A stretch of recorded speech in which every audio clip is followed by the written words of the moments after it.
কুয়াশায় ঢেকে গেল জানো। দেখ একটা জনমানব নেই, শুধু বাগান, শুধু বাগান।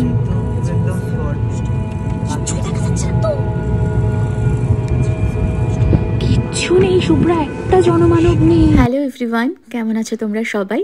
আশা করছি তোমরা সবাই খুব ভালো আছো। আমি তোমাদের সাথে আমার প্রতিটা ব্রাইডাল স্টোরি শেয়ার করি, বাট এই 10 ডিসেম্বরের ব্রাইডাল স্টোরিটা ভীষণই একটা ভয়ঙ্কর অভিজ্ঞতা ছিল আমাদের কাছে। সেদিন আমাদের লোকেশন ছিল তারাপুর গোসাইচর। এদিকে আমার একদমই যাতায়াত নেই, তাই আমি বুঝতে পারিনি রানাঘাট থেকে কতটা ডিস্টেন্স হবে। ভেবেছিলাম খুব একটা দূরত্ব হয়তো হবে না, তাই সেদিন আর আমরা গাড়ি নিয়ে যাইনি, টোটো করেই বেরিয়েছিলাম। কিন্তু বেশ অনেকটাই দূরত্ব ছিল। যখন যাচ্ছিলাম তখনই অনেক বেশি নির্জন ছিল চারদিকটা। এই রকম নির্জন রাস্তা ধরেই আমরা ব্রাইডের লোকেশনে পৌঁছেও যাই,